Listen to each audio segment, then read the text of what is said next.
وقال الله تعالى في القرآن الكريم أعوذ بالله من الشيطان الرجيم بسم الله الرحمن الرحيم يا أيها الذين آمنوا كتب عليكم الصيام كما كتب على الذين من قبلكم لعلكم تتقون صدق الله العظيم.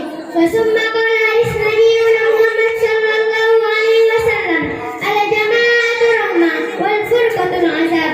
Langkah yang pertama, yang paling utama, marilah sama-sama kita panjatkan rasa syukur kita kepada Ilahi Rabbi yang telah memberikan kepada kita beribu-ribu nikmat, diantaranya nikmat kesehatan dan nikmat kesempatan, sehingga kita dapat berkumpul pada malam hari yang berbahagia ini.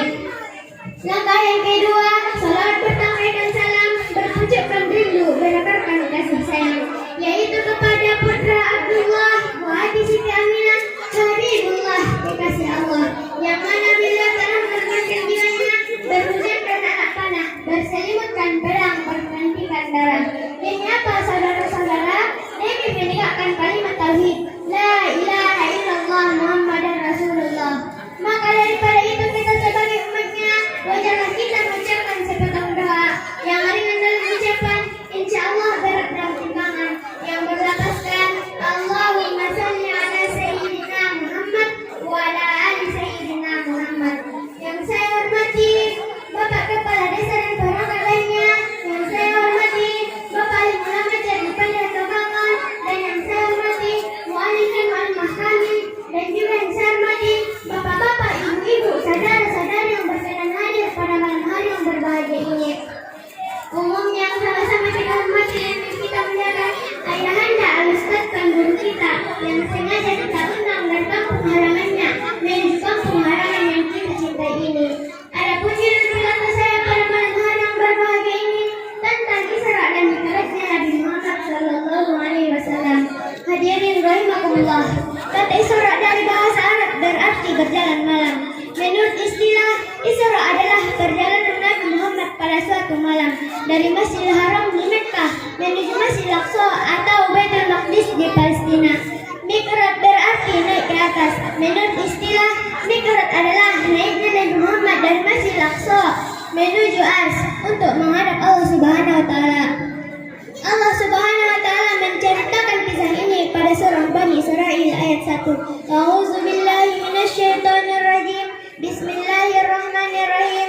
Subhanallazi asra bi'abadihi lailan minal masjidil haram ilal masjidil aqsa allazi barakna lahu linuriyahu min ayatina innahu huwas samiul basir. Shadaqallahul azim. Maha suci Allah yang memperjalankan hambanya dari Masjidil Haram menuju ke Masjidil Aqsa yang diberkahi sekelilingnya, agar kami perlihatkan padanya tanda-tanda kebesaran kami. Sesungguhnya Dia Maha mendengar lagi Maha mengetahui. Hadirin rahimakumullah, setelah mengalami kehidupan, karena dua orang yang amat dicintai dan dihormati telah meninggal dunia, Allah Subhanahu wa taala ingin menghibur dan memuliakan Nabi Muhammad sallallahu alaihi wasallam. Allah telah mengutus malaikat Jibril untuk menjemput Nabi Muhammad untuk menghadapnya. Peristiwa itu terjadi setelah 11 tahun Muhammad menjadi nabi. Setelah bertemu dengan Nabi Muhammad, malaikat Jibril membaringkan Nabi Muhammad dan Nabi Muhammad dibelah, kemudian dibersihkan sebersihkan buruk, membantingnya dengan tidak ke dalam dadanya. Nabi Muhammad sallallahu alaihi wasallam dan malaikat Jibril menaiki buruk, yaitu kendaraan yang sangat cepat. Perjalanan mereka menuju Masjid Aqsa di Palestina.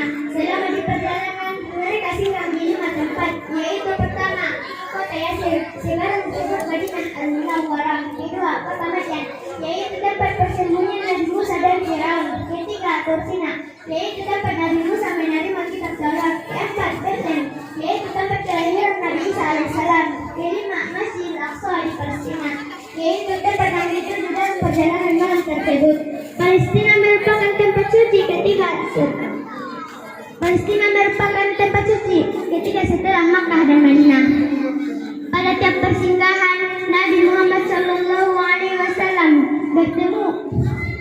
Nabi Muhammad sallallahu alaihi wasallam selalu melaksanakan salat 2 rakaat. Sesampainya di Masjid Al-Aqsa disuguhi 2 buah gelas yang masing-masing berisi susu dan arak.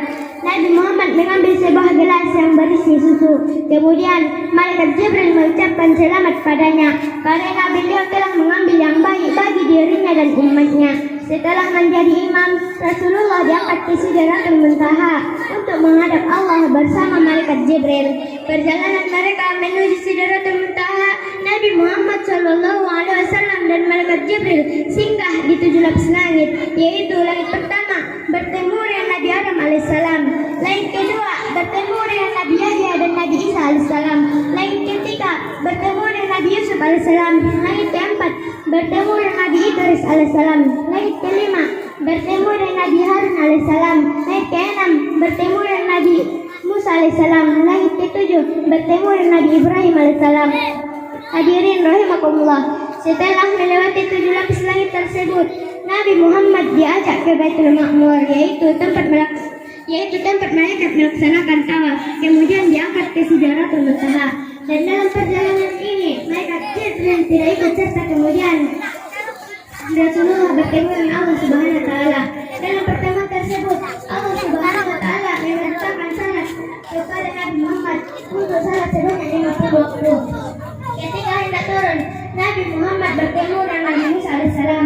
Beliau bercerita tentang perintah salat yang diterimanya dari Allah Subhanahu wa taala. Mendengar cerita tersebut, Nabi Musa menyuruh Nabi Muhammad untuk menghadap Allah kembali guna meminta keterangan. Nabi Muhammad berulang kali menghadap Allah untuk memberikan keringanan. Akhirnya Allah memberikan keringanan tentang perintah salat menjadi 5 waktu setiap harinya. Allah juga memberikan pahala yang sama bagi umat Nabi Muhammad seperti melaksanakan salat sebanyak 50 waktu. Setelah peristiwa itu, Nabi Muhammad dikembalikan ke Mekah. Cukup sekian